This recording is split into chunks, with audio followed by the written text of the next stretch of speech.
detrás del mundo infinito que es la mente del hombre, entre las estrellas que cubren el cielo o en el perfil gastado de las viejas piedras, existen verdades escondidas, otra realidad que apenas vemos.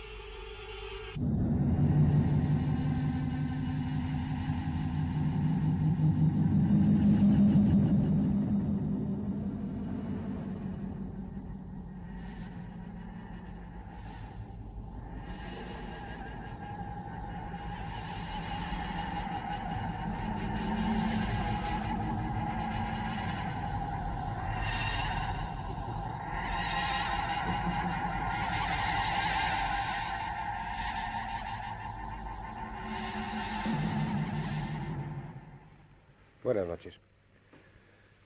Este mundo nuestro es pequeño en muchos sentidos, pero sigue siendo lo suficientemente grande como para que queden enormes extensiones de él sin ser conocidas aún.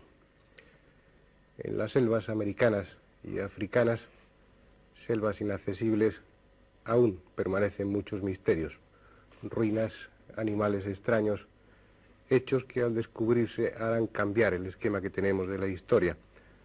Otras veces no son las selvas, con los problemas de insalubridad y de medio hostil, los que se plantean, sino que son cumbres o desiertos, zonas donde el hombre difícilmente puede sobrevivir.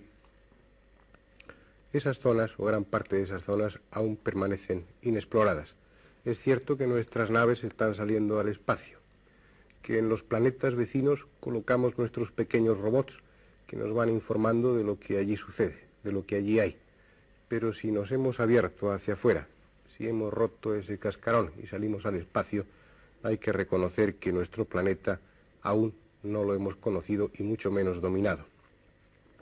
De vez en cuando leemos en los periódicos o surge algún libro donde se habla de exploradores, de aventureros que han tenido encuentros fugaces con tribus desconocidas o con animales extraños. A veces esas visiones no se producen y lo único que hay son restos, como unas huellas, por ejemplo.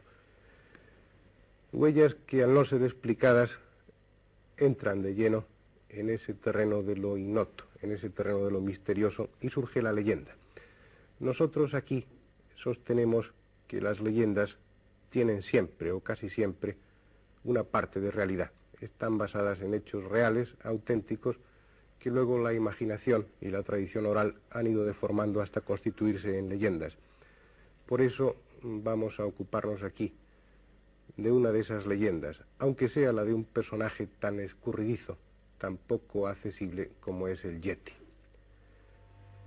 Desde las silenciosas y desoladas cumbres del Himalaya y desde los bosques de América y de otras regiones del globo llegan informes, llegan datos, llegan testimonios de personas que hablan de un gigante de pies fríos, el misterioso Yeti. Al parecer son muchos los que le han visto, sobre todo en el Himalaya occidental. Sherpas, guías, personas como este Santón, que hablan de un ser extraño. Lo describen perfectamente. No lo han podido fotografiar, pero su testimonio hay que tenerlo en cuenta. Este, por ejemplo, iba acompañando una excursión, unos 100 metros por delante del grupo excursionista, y pudo ver durante unos instantes a un ser peludo, desnudo, de gran estatura, que se movía velozmente. Un ser que ellos han incorporado a su folclore, a sus leyendas.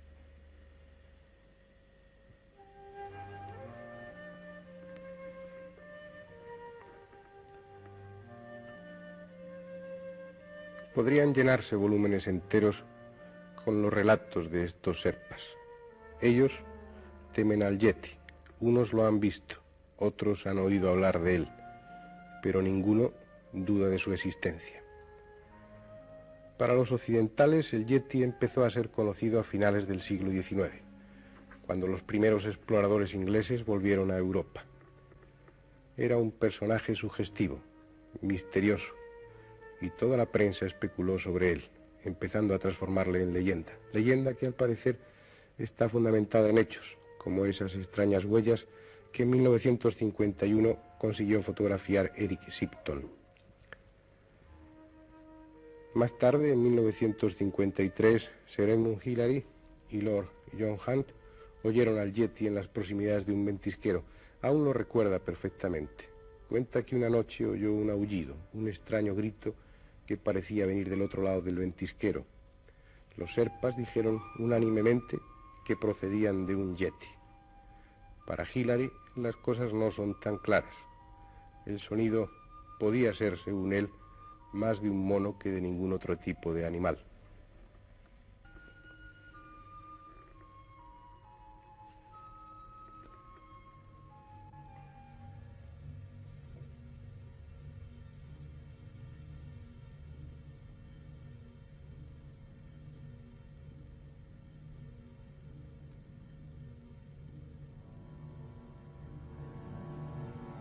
Sin embargo, huellas como estas están ahí como testimonio objetivo de algo, de un ser que recorre aquellas regiones y que lleva los pies desnudos. Durante una expedición en 1925, Tom Bassi vio también al Yeti, un raro personaje de pelo oscuro que intentaba sacar raíces.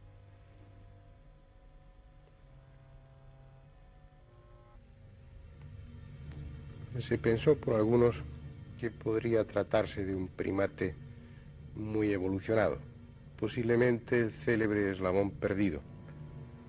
Y eso fue motivo suficiente para que antropólogos y biólogos se lanzaran a la búsqueda del Yeti.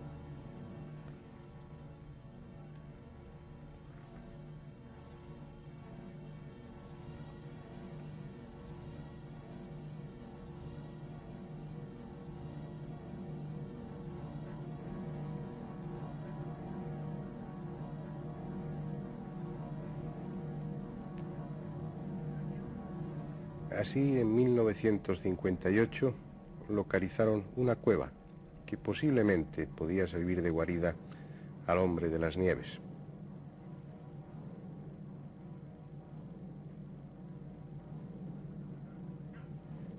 Incluso en 1961 se encontró una mano momificada y más tarde lo que decían era el cuero cabelludo de uno de esos yetis. Todo parecía indicar que el Yeti era una realidad.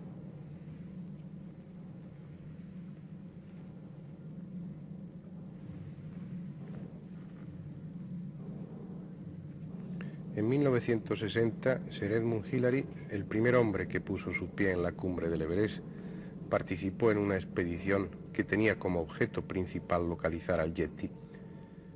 Tras analizar sus pisadas, Hillary dijo que eran de animales conocidos y que la insólita forma y el descomunal tamaño eran nada más consecuencia del continuo derretirse y volverse a congelar de la nieve.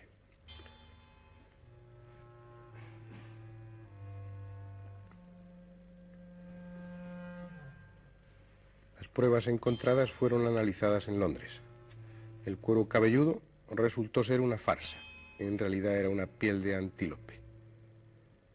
Y la cueva, supuesta casa del Yeti, la madriguera de un oso. La polémica, pues, se mantenía viva. Y aún se mantiene. Para algunos no hay duda, el Yeti es en realidad el oso azul tibetano. Pero los naturales de aquella región lo han visto y creen en él. Como en todo aquello que es inaccesible, que no se deja ver apenas y tocar, la controversia se mantiene viva. Ardientes defensores y ardientes detractores. A la opinión de los científicos, ajenos a las especulaciones, los hechos siguen aconteciendo. A diario llegan testimonios de gentes que han visto o han creído ver al abominable hombre de las nieves. Algunos incluso han sido atacados por él. De todas formas, se podría pensar que en el Nepal, que en la cordillera del Himalaya, tienen su monstruo particular, tienen su leyenda local, algo que forma parte del folclore típico de aquellas regiones. Pero no es así, porque si estamos hablando del hombre de las nieves, podríamos hablar perfectamente del hombre de los bosques, puesto que un ser con unas características muy similares, idénticas diría yo, a las del Yeti, ha sido visto en los bosques de América del Norte. Ha sido visto, fotografiado y filmado. Sí, filmado auténticamente. Todos los aficionados a estos temas saben que existe una película de 16 milímetros en la que en algunos metros aparece este abominable hombre de los bosques, o el pie grande, como le llaman allí. Fue en octubre de 1967. Roger Patterson, un ganadero de Washington, acompañado de un guía, llevaba tiempo recorriendo aquellos bosques.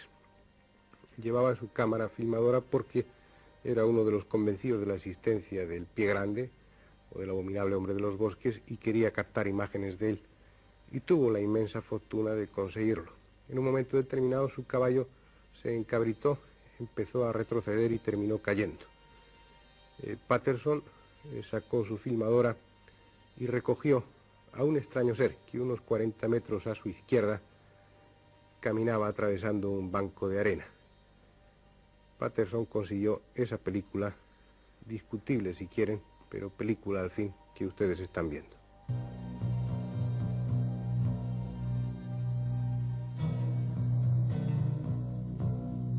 Esta película de Patterson está considerada como auténtica en la mayoría de los ambientes oficiales donde ha sido estudiada. Así pues, ustedes pueden decir que conocen al Yeti, o a un pariente suyo próximo, que lo han visto. El Yeti en el Himalaya, el Almaty en Rusia, el Almasi en China. Da igual, puesto que son muchas las regiones del globo donde este extraño ser se ha visto. Esos testimonios están empujando para que la leyenda deje de ser considerada como tal y entre por fin, definitivamente, en el mundo de los hechos conocidos por nosotros. Y digo nosotros porque para los indígenas de aquellas regiones donde ha sido visto el Yeti no es algo nuevo, ya hace tiempo que forma parte de su mundo. Pero como nosotros somos más escépticos y vivimos muy lejanos de aquellas regiones y seguimos pensando que a largas distancias, largas mentiras, habremos de esperar, como en el caso del celacanto o en el caso del okapi o en tantos casos, que al fin uno de estos ejemplares sea capturado o muerto y entre definitivamente en nuestro mundo conocido. Aunque como obstáculo para que esto sea así, existe, como ya es norma frente a estos hechos insólitos, existe, repito, algún bromista que trata de confundir a las gentes. Suelen ser avispados lugareños, necios realmente, que tratan de quedar por listos haciendo pasar por tontos a los demás. Por ejemplo, es lo que sucede con Ray Pickens en Estados Unidos. Él se ha fabricado unos zapatos especiales con los que va dejando huellas de un supuesto pie grande u hombre abominable de los bosques para confundir a los estudiosos del tema.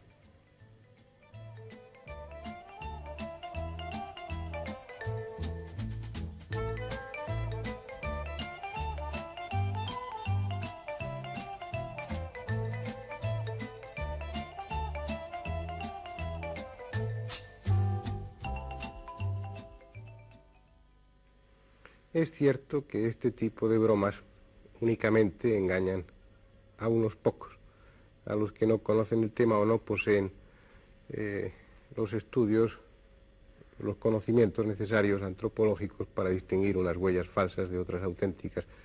Pero sí, insisto, en que crean un ambiente de confusión y hacen poner en tela de juicio no solamente estas huellas burdas, falsificaciones claras, sino otras que pueden no ser falsificaciones, sino auténticas huellas y auténticos testimonios de la existencia de estos seres extraños. Gracias a este ambiente de confusión hay películas como esta que fue obtenida en Washington en 1969, que no es creída del todo.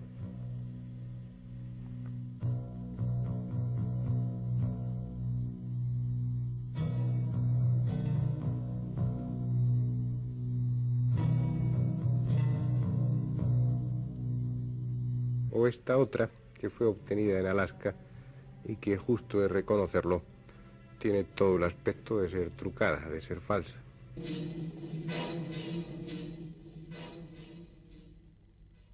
Sea como fuere, sin duda alguna nos enfrentamos a un hecho del que hay cierto tipo de pruebas, huellas, fotografías y filmaciones, aunque sean un tanto dudosas en algunos de los casos.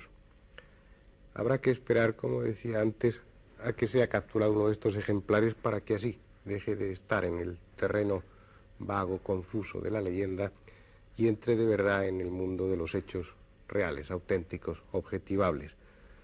Pero no podemos limitarnos a esperar. Creo que hay algunos elementos, si no suficientes, sí, un principio para iniciar un estudio, un acercamiento a un personaje tan extraño y tan inaprensible como es este del Yeti, aunque para ese estudio tengamos que partir de algo tan frágil como son las huellas. Partiendo, por ejemplo, de estas huellas son las que fotografió Shipton en el glaciar Menlung en 1951. Aunque en un principio les decía que Hillary opinaba que eran huellas de cualquier otro animal, por ejemplo el gorila de montaña o el oso azul, ha habido antropólogos que no se han creído eso, sin más, sino que han estudiado esas huellas. Chernevsky ha sido uno de ellos, el que con más interés lo ha hecho, y ha encontrado resultados sorprendentes.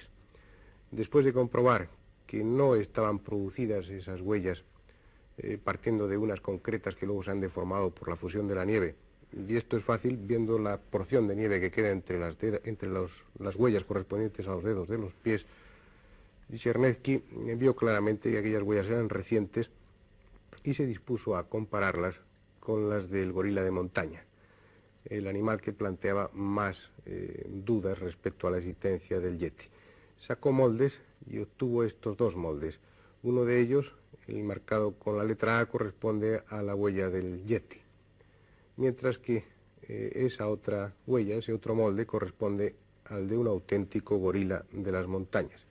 Como ustedes ven, las diferencias a primera vista son ya notables. Pero si nos fijamos más detenidamente en la huella del Yeti, vamos a encontrar una serie de características que son en muchos sentidos sorprendentes. El primero de ellos es la anchura desmesurada de esa huella. Una anchura que en relación con la longitud está en una proporción de un 42,8%. Curiosamente, esa proporción de un 42,8% es la misma proporción que existe en las huellas del hombre de Neandertal, concretamente el hombre de Neandertal que se encontró en Crimea. Luego hay otro extremo, algo muy interesante, que es, primero por supuesto, una de las primeras cosas que sirvió para descartar la posibilidad de que fuera un gorila de montaña es la posición del primer dedo, del dedo gordo del pie, que no está en oposición, como en la huella del gorila, con el resto de los dedos, sino que forma parte del mismo plano, por decirlo así. Pero el otro punto, el punto importante desde un plano antropológico, viene dado por el segundo dedo que corresponde a la huella del Yeti. Ese segundo dedo ofrece unas características muy importantes. Es extremadamente largo.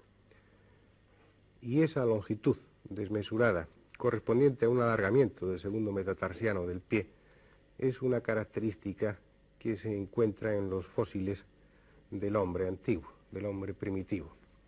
Es decir, hay una serie de elementos que por un lado descartan la posibilidad de confusión, realmente son huellas de alguien o de algo con unas características sui generis, con unas características muy propias que lo diferencian radicalmente en contra de lo que se ha dicho del gorila de montaña. Pero por otra parte, las mismas características de esta huella nos ponen en la pista de un prehomínido, de un hombre primitivo, una especie de cuasi hombre que ha permanecido a lo largo de estos años sin evolucionar. Un hombre inteligente, puesto que muchos de los testigos hablan de que en su mano derecha portaba un arco y una rudimentaria flecha. Si el problema de las huellas parece claro, al menos en un sentido, es más confuso el problema respecto al cuero cabelludo. Ya saben ustedes que el cuero cabelludo que llevó Hillary a Londres fue, según algunos libros, fue una mistificación. Era en realidad un cuero de antílope. Existen concretamente dos de estos cueros cabelludos. Los dos están en monasterios tibetanos, o estaban. Uno en el de Kunjung, que fue el que se llevó Hillary a Londres, y otro en el de Pamboche. En el monasterio de Pamboche, ese cuero cabelludo no fue llevado a investigar, pero sí unos cuantos pelos que se arrancaron de él, y esos pelos no encajan en ningún pelaje de cualquier tipo de animal, de los muchos que cubren la faz de la tierra, que sea conocido para nosotros. Son pelos pertenecientes al cuero cabelludo de alguien que no está registrado en los libros de biología o de paleontologías. Por otra parte, si estas pruebas son de por sí, si no definitivas, por lo menos muy sugerentes, existen los testimonios, y no debemos olvidarnos de ello, testimonios de gentes que están acostumbrados a ver un gorila de montaña o que están acostumbrados a ver un oso azul. Gentes que aseguran haber visto al Yeti. Gentes que se han rozado, que se han tropezado con él y que incluso en algunas ocasiones han sido hasta agredidos por él. Todo parece indicar que el asunto del Yeti, del abominable hombre de las nieves, es algo más que fantasía. Tal vez algún pariente más o menos próximo a nosotros ha permanecido insensible al paso del tiempo y conserva sus hábitos y el tamaño de su cerebro que tenía hace unos cuantos millones de años. Sin embargo, ese ser, ese Yeti, es lo suficientemente inteligente como para ser tímido, como para alejarse en todo lo posible del hombre actual, de nosotros, de ese animal que es el único capaz en toda la biología de matar por capricho.